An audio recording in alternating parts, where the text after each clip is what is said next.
Ye Sun-shin adalah seorang tokoh militer pahlawan nasional Korea. Ia adalah tokoh yang berjasa dalam menumpas serbuan pasukan Jepang yang menginvasi dalam Perang 7 Tahun pada masa dinasti Joseon. Dalam satu kontribusinya yang terbesar dalam bidang militer Korea adalah penggunaan kapal perang berlapis besi pertama di dunia yang berbentuk kura-kura dan dinamakan kapal kura-kura.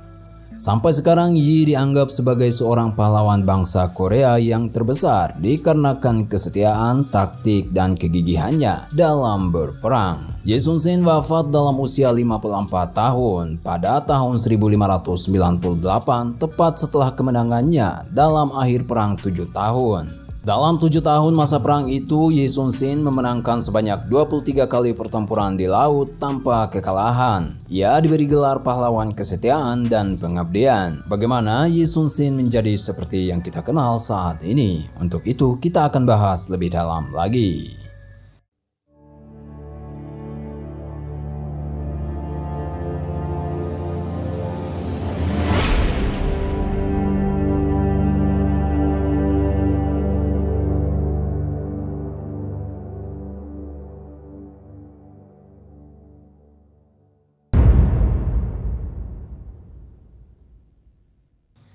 Kehidupan awal. Ye Sun-shin terlahir pada tanggal 28 April tahun 1545 di Gyeongcheon-dong, Hanseong sebagai putra ketiga dari keluarga bangsawan. Sejak kakeknya terlibat dalam pembersihan politik pada masa pemerintahan Raja Jungjong, ayahnya mulai berhenti mencari pekerjaan yang berhubungan dengan pemerintah. Mereka sekeluarga akhirnya pindah ke Asan, tempat asal keluarga Ibu Yi, pada saat kondisi perekonomian mereka semakin memburuk. Layaknya anak bangsawan pada masa itu, Ye Sun-shin dididik dalam ajaran-ajaran Konghucu sejak kecil. Ia menikah pada usia 21 tahun dan dikaruniai 3 orang putra dan 1 orang putri. Ia memutuskan untuk masuk di bidang militer dimulai pada saat berusia 22 tahun, walaupun sebenarnya keputusannya tersebut asing bagi keluarganya. Awal karir militer. Pada usia 28 tahun 1572, Yi menjalani ujian bidang militer. Dalam ujian itu, Yi terjatuh dari kuda dan kaki kirinya patah. 4 tahun setelah kejadian itu, Yi kembali mencoba menjalani ujian tersebut. Dan pada usia 32 tahun, ia berhasil lulus. Awalnya ia bertugas sebagai perwira dan dikenal akan sifat teguh dan tak kenal kompromi dalam menjalani prinsip-prinsipnya. Hal ini mengakibatkan karir awal Yi tersendat dikarenakan banyak atasan yang tidak suka dengan sikapnya yang tegas dan disiplin. Suatu hari bahkan ia pernah dicopot dari posnya bertugas karena menolak ikut berpartisipasi dalam kegiatan atasannya yang ia anggap tidak benar. Akhirnya ia juga diturunkan menjadi prajurit kelas bawah dikarenakan fitnah seorang perwira lain yang tidak senang dengannya. Namun begitu, menjelang terjadinya awal Perang 7 Tahun di mana Jepang akan menyerbu Joseon, ia mendapatkan kenaikan pangkat sebagai Komandan Stasiun Angkatan Laut Kiri Jeolla berkat rekomendasi dari Perdana Menteri Ryu Seong-ryong. Perdana Menteri Ryu telah berteman dengan Yi sejak kecil dan ia mengenal bakat kepemimpinan yang dimilikinya. Setelah menjabat menjadi Komandan Angkatan Laut, Yi bertugas membenahi Angkatan Laut Joseon dengan memperbaiki sistem administrasi, meningkatkan mutu persenjataan, serta mendidik para pelaut. Ia juga menyelesaikan pengkonstruksian kapal kura-kura hanya 1 hari sebelum Jepang mendarat. Latar belakang dimulainya Perang 7 Tahun. Ye Sun-shin berperan penting dalam kemenangan Korea dalam Perang 7 Tahun. Perang 7 Tahun atau Perang Imjin merupakan serangkaian pertempuran panjang selama 7 tahun pada akhir abad ke-16 di semenanjung Korea yang disebabkan oleh invasi Jepang yang berniat menyerbu Cina melalui Korea. Sebelum perang meletus, dinasti Joseon di Korea mengalami kegoncangan politik dan ekonomi yang berpengaruh pada bidang militer, sehingga keamanan nasional negara itu berada dalam bahaya. Pada saat yang sama, Toyotomi Hideyoshi telah mempersatukan Jepang dan merencanakan untuk melakukan invasi negara-negara tetangganya, sehingga ia lebih dapat mengendalikan kekuatan-kekuatan daimyo.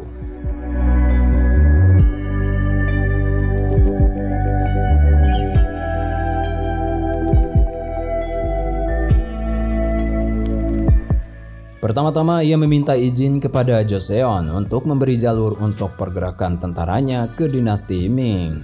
Istana Joseon menolak niat Jepang dan mengacuhkan kemungkinan perang. Saat niatnya ditolak Joseon, Toyotomi Hideyoshi menginvasi dengan kekuatan 160.000 tentara pada bulan April 1592. Joseon tidak mampu menangkis serangan awal dan mengalami kekalahan besar. Daerah pertahanan di bagian selatan direbut dalam waktu beberapa hari saja, dan pasukan Jepang bergerak ke utara tanpa mengalami kesulitan sama sekali. Karena bahaya telah mendekat ke ibu kota, keluarga kerajaan mengungsi ke tempat yang lebih aman di wilayah utara. Setelah 2 bulan, seluruh negeri Joseon berada dalam tangan Jepang. Perang dalam Angkatan Laut dan Perang di Laut. Ye Sun-shin memimpin Angkatan Laut yang mengamankan wilayah perairan untuk memutus jalur persediaan dan komunikasi tentara Jepang. Kapal-kapal Jepang menggunakan jalur laut di perairan barat dan timur semenanjung Korea untuk menyalurkan persediaan perang kepada para pasukan yang berada di daratan. Dengan keunggulan pasukan Ye Sun-shin, semua kapal Jepang di perairan Korea berhasil dikalahkan. Beberapa pertempuran di laut benar-benar menentukan keberhasilan pasukan Korea atas Jepang, antara lain pertempuran Hansan, pertempuran Myeongyang, dan pertempuran Noryang. Pertempuran Hansan dan kenaikan pangkat. Pertempuran Hansan yang terjadi pada 14 Agustus 1592 adalah pertempuran laut terbesar yang dimenangkan oleh Laksamana Yi dan juga dianggap sebagai salah satu perang laut terbesar di dunia. Pasukan Jepang yang dikirim oleh Toyotomi Hideyoshi terdiri dari 3 armada dengan 10.000 anak buah, berkali-kali lipat dari jumlah pasukan Ye Sun-shin. Laksamana Yi menyusun taktik untuk mengumpan Jepang agar berperang di perairan Pulau Hansan yang berada jauh dari daratan utama, sehingga pasukan Yi dapat dengan leluasa melakukan penyerangan dan memperkecil kemungkinan musuh untuk melarikan diri. Pasukan Laksamana Yi dibantu oleh Laksamana Yi Okgi dan Won-gyun. Laksamana Yi memerintahkan sebagian besar kapal perang untuk tetap berada di Hansan dan mengirimkan 6 buah Panokseon atau kapal perang beratap menuju Selat Kyonaeryang. Kemudian Panokseon bergerak menuju tempat sebelumnya di Hansan, seolah-olah akan menyerah untuk menarik perhatian pasukan Jepang agar mengejar. Saat semua kapal Jepang telah berada di laut lepas, Laksamana Yi memerintahkan pasukannya membentuk Hagikjin atau formasi sayap bangau untuk menyerang kapal utama musuh. Secara tiba-tiba kapal mereka berbalik arah dan berhadapan dengan kapal Jepang. Mereka mengelilingi kapal utama dalam posisi setengah lingkaran. Gerakan ini menjebak Jepang dengan sedikit ruang untuk bergerak dan dengan segera menghantam dengan meriam dan panah api. Sisa-sisa kapal Jepang yang selamat melarikan diri. Sebanyak 47 buah kapal musuh ditenggelamkan dan 12 lainnya ditawan, menyisakan 14 dari keseluruhan 73 buah kapal dan 1.000 dari 10.000 orang. Kemenangan pasukan Yi di laut membuat penyerbu di daratan terisolasi dari bantuan negerinya. Tak lama setelah perang, Pyongyang berhasil direbut kembali atas bantuan pasukan Ming. 2 bulan setelah itu, ibu kota juga berhasil direbut. Dalam bentuk penghargaan akan jasa besarnya, Yi dianugerahi kedudukan sebagai Tongjesa, pangkat tertinggi dalam Angkatan Laut Joseon. Kini ia memimpin Angkatan Laut 3 provinsi. Konspirasi mata-mata Jepang dan pencopotan jabatan. Pada bulan Desember 1596 saat negosiasi antara Ming dan Jepang gagal, Toyotomi Hideyoshi memperbarui rencana penyerbuan ke Korea. Sementara itu, Laksamana Yi sedang mendapat masalah dikarenakan tuduhan Jenderal Won-gyun dan mata-mata Jepang bernama Yoshida. Won-gyun yang selalu iri karena Ye Sun-shin selalu memiliki kedudukan lebih tinggi daripada dirinya, tidak hanya sering dengan sengaja mengabaikan perintah Yi, tetapi juga mulai memberikan laporan palsu kepada raja tentang keadaan angkatan laut dan hasil peperangan untuk menjelek-jelekan Ye Sun-shin. Hal itu menimbulkan spekulasi di istana. Pihak Jepang menyadari keberadaan Ye Sun-shin akan menggagalkan tujuan mereka sehingga ia harus disingkirkan terlebih dahulu dengan cara membuat raja tidak menyukainya. Mereka mengirimkan seorang mata-mata bernama Yoshira ke dalam sebuah pangkalan militer yang dipimpin Jenderal Kim Eung-soo dan menawarkan jasa sebagai seorang mata-mata untuk membocorkan informasi penting bagi Joseon.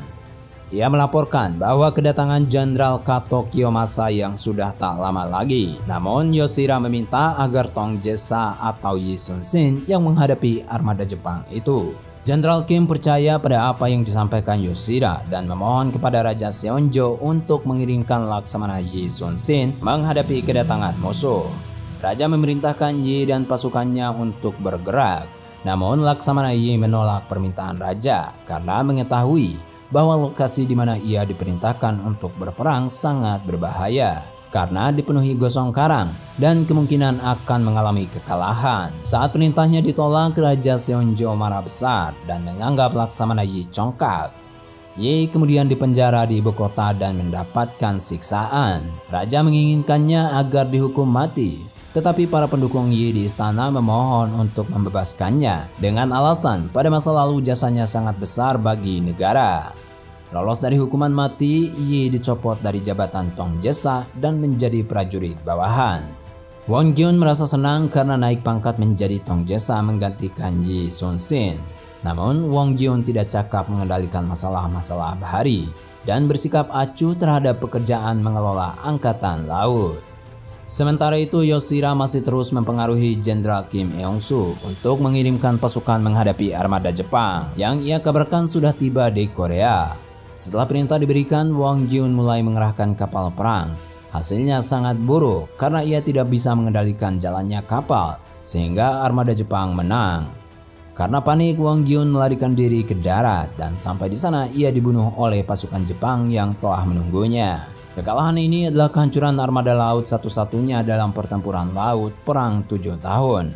Dari 134 kapal perang yang dikerahkan, hanya 12 kapal yang selamat di bawah kendali Komandan Baisul. Pertempuran Myeongyang. Mendengar kekalahan Won Gyun, Raja menyesali keputusannya dan kembali mengangkat Yi Sun-shin menjadi Tong Jessa. Walau telah mengalami perlakuan buruk dan bahkan bersedih karena baru-baru itu ibunya meninggal dunia, Yi Sun-shin pun menerima penugasan itu dengan siap. Yi melakukan perjalanan di Provinsi Jeolla untuk mengumpulkan kapal, pengungsi, dan senjata yang tersisa sebelum menghadapi musuh. Raja Seonjo mengetahui kesulitan yang dialami Yi Sun-shin yang hanya mendapatkan 13 buah kapal dan menyarankan Yi untuk berhenti berperang di laut dan bergabung dengan angkatan darat. Namun Yi meyakinkan bahwa ia memiliki alasan kuat untuk melindungi perairan di kawasan Jeolla dan Chungcheon guna mencegah penerobosan Jepang dari jalur laut ke ibu kota. Dengan kondisi terjepit karena pasukan musuh berjumlah besar, pasukan Yi Sun-shin memutuskan untuk bergerak ke Selat Myeongyang. Myeongyang adalah selat yang harus dilewati musuh untuk mencapai ibu kota. Daerah ini memiliki arus paling deras di semenanjung Korea yang mencapai 18 km per jam, dikarenakan aliran dari laut lepas terdorong ke dalam selat yang sempit. Di selat ini Yi Sun-shin memasang jebakan bawah air berupa kawat besi yang dapat diputar menggunakan kapstan, sejenis as roda yang digunakan di kapal. Hal itu untuk menggoyahkan dan membuat mereka saling bertabrakan pada saat arus deras terjadi. Kapal Joseon mempunyai dasar berbentuk datar dan dangkal, sementara kapal Jepang berdasar tajam dan dalam yang akan tersangkut jebakan yang dipasang di bawah air. Pada tanggal 16 September 1597, armada Jepang tiba dengan 330 kapal. Ke-13 kapal Laksamana Yi menghadapi musuh dengan menggunakan formasi Iljagen atau formasi satu garis. Iljagen adalah salah satu bentuk formasi yang paling sederhana, terdiri atas sekelompok kapal yang berbaris satu-satu dengan haluan menghadap ke arah musuh. Walau begitu, armada Laksamana Yi tidak bisa dengan bebas melakukan gerakan yang lebih bervariasi karena jumlah musuh terlalu banyak. Berkat sempitnya Selat Myeongyang, hanya 130 kapal Jepang yang dapat masuk. Dalam waktu sebentar mereka sudah mengelilingi pasukan Yi. Para kapten kapal dan Laksamana Yi maju menyerang ke gerombolan musuh sendirian dengan menembakkan panah dan meriam. Tiba-tiba di dekat kapal Laksamana Yi terlihat mengapung mayat musuh yang ternyata adalah Matashi Kurushima, jenderal pasukan Jepang. Mayat itu ditarik dan kepalanya dipenggal lalu dipajang ke arah musuh untuk menyerang psikologis lawan. Pada saat itu arus mulai menjadi deras karena alaminya mengalami pergantian arah setiap 3 jam sekali. Kekuatan aliran mulai menggoyahkan kapal-kapal Jepang dan merusak posisi mereka. Pasukan Yi mengencangkan kawat besi di bawah air dengan memutar kapstan. Lambung kapal mereka mulai tersangkut dan mulai bertabrakan satu sama lain. Sementara pasukan Yi terus menggempur. Dari 130 kapal Jepang yang masuk ke Selat Myeongyang, 31 kapal tenggelam dan 90 rusak parah. Dan tak satu pun kapal pihak Laksamana Yi kalah. Dalam buku hariannya, Laksamana Yi mencatat bahwa ia bersyukur atas kemenangan yang ia anggap sebagai mukjizat. Pertempuran Noryang dan akhir hayat. Invasi kedua Jepang yang terjadi pada tahun 1597 sekali lagi dapat dipatahkan oleh kekuatan pasukan Laksamana Yi di laut. Bantuan Cina juga berperan besar dalam menentukan akhir perang. Selain pesan Hideyoshi pada bulan Agustus tahun berikutnya yang memerintahkan untuk menarik semua pasukan Jepang dari Korea. Pada pertempuran ini, Laksamana Yi menghadang kepulangan Jepang dengan bantuan Angkatan Laut Ming yang dipimpin Chen Lin. Dalam pertempuran tahap awal, armada Jepang dipukul mundur dengan 50 buah kapal dihancurkan, sehingga mereka melarikan diri ke Kwanneompo. Namun telah dijebak pada tiap sisi, karena tak ada pilihan lain mereka berbalik dan melawan. Mereka mengincar kapal utama yang dikemudikan Laksamana Yi. Baik Yi dan Chen Lin berkali-kali dalam bahaya karena hampir terkurung, namun keduanya berhasil menghindar. Saat sedang meneriakan perintah maju, Laksamana Yi tertembus peluru dari kapal musuh dan terluka parah. Ia meminta anak buahnya menutupi tubuhnya dengan perisai dan merahasiakan kematiannya dari pasukan lain agar mereka tidak terkejut. Yang menyaksikannya menghembuskan nafas terakhir adalah putra sulungnya Yi Hoe dan keponakannya Wan. Sambil menahan kesedihan, mereka terus melakukan pertempuran. Kemenangan armada laut di pertempuran Noryang ditandai dengan hancurnya 450 buah kapal Jepang dan sisanya kabur. Perang ini menandakan akhir dari perang 7 tahun. Pada zaman modern, banyak tokoh-tokoh militer di berbagai negara di luar Korea mengetahui Yi Sun-shin dan mengagumi kepewaiannya dalam menggunakan taktik untuk berperang. Yi Sun-shin dengan keberaniannya yang legendaris dan dedikasinya yang tak tergoyahkan terhadap tanah airnya telah meninggalkan jejak yang abadi dalam sejarah Korea. Dari pertempuran epiknya melawan armada Jepang hingga tentang kapal kura-kura yang menjadi bagian paling terkenal dari armada Laksamana Yi. Warisannya terus menginspirasi dan menggerakkan semangat patriotisme dan kepemimpinan di seluruh negeri. Kisahnya yang tak terlupakan adalah pengingat bagi kita semua akan kekuatan keberanian, tekad, dan pengabdian yang bisa mengubah aliran sejarah sebagai pahlawan yang dihormati dan diabadikan.